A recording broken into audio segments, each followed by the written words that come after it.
lectureship was established with three objectives in mind.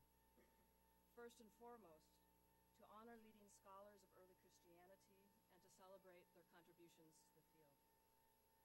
Second, to fund an annual public lecture on early Christianity that would bring together the academy, the general public, and church communities. And third, to support both the study and the teaching of early Christian literature, history, and practice.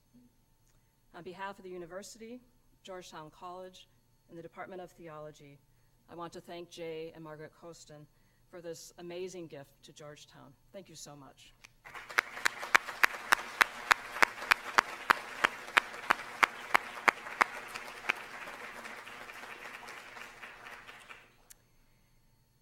We are honored to have with us today Bernard McGinn, Naomi Shenstone Donnelly, Professor Emeritus of Historical Theology and of the History of Christianity at the University of Chicago. Professor McGinn is originally from Yonkers and attended the Cathedral School in Manhattan. He received his BA from St. Joseph's Seminary and College and an STL in 1963 from the Pontifical Gregorian University, where he studied under such luminaries as Bernard Lonergan of the Society of Jesus. It was an extraordinary time to be studying theology in Rome. The Second Vatican Council had convened in 1962, and just about every major theologian of the time was there. He went on to earn his PhD from Brandeis University under the direction of Norman Cantor. He began his early teaching career here in our own beautiful city, at Catholic University, in that momentous year, 1968. Looking back on it, he seems to have had a knack for landing in major cities at historically significant times.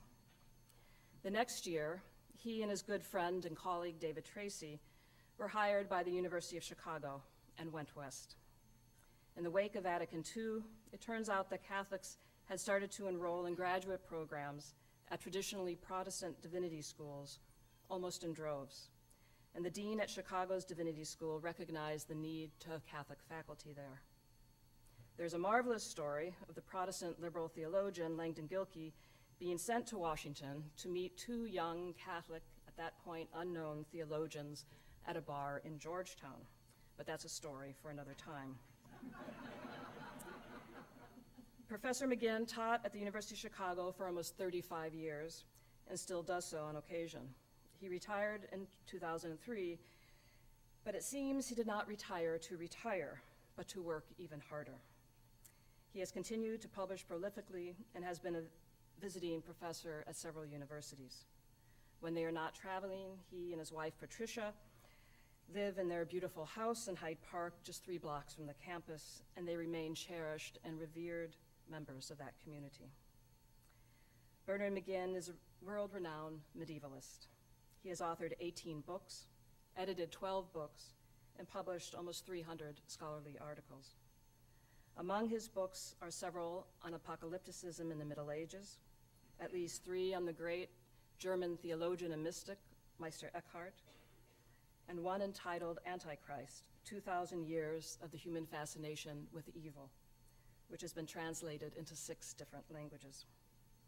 His most recent book, The Last I Heard, is a wonderful book, so learned and accessible at the same time. It is a biography of a book, Thomas Aquinas' Summa.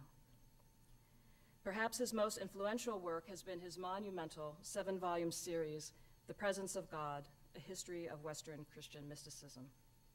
The first volume, Foundations of Mysticism, Origins to the 5th Century, appeared in 1991 and was quickly followed by The Growth of Mysticism, from Gregory the Great to the 12th century, and The Flowering of Mysticism, Men and Women in the New Mysticism, 1200 to 1350. We had to wait a bit longer for the 4th volume, The Harvest of Mysticism in Germany, because one of its chapters, the one on Meister Eckhart, turned out to be over 300 pages, and he decided that that would be a separate book. Finally, Volume 5, The Varieties of Vernacular Mysticism, appeared in 2012. He is currently working on the 6th volume, which covers the Reformation and Enlightenment eras. It is a breathtaking accomplishment that has fundamentally changed how scholars understand mysticism. I recently edited a companion to Christian mysticism, and out of the 40 authors who contributed to that volume, almost every single one expressed his or her debt to Bernard McGinn. So much so that I had to get a couple of them to rein it in a little, and I had to remind them that it was not, in fact, a festschrift for McGinn. If you are interested in this topic, but feel intimidated by the heft of each of these volumes, I recommend that you look at a condensed version that Bernard and Patricia Ferris McGinn co-authored, entitled Early Christian Mystics, The Divine Vision of Spiritual Masters. Bernard McGinn stands as an expert among the experts. If you attend, for instance, the Medieval Studies Congress at Kalamazoo or the Medieval Academy of America, you may inevitably find yourself in a session where scholars will be debating a fine point of a theological text or historical event, and you will then see them turn to Bernie for the final word. Bernard McGinn is a master teacher who has taught and formed several generations of scholars and teachers. Those of us who were lucky enough to take his classes, and there are several in this auditorium now, we can only hope to capture some of his passion and depth and acuity in our own teaching.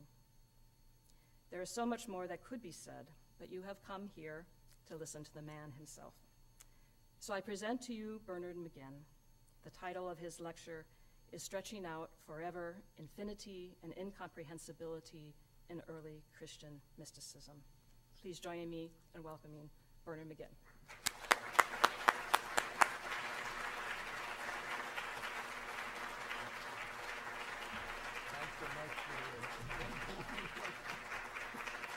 Thank you.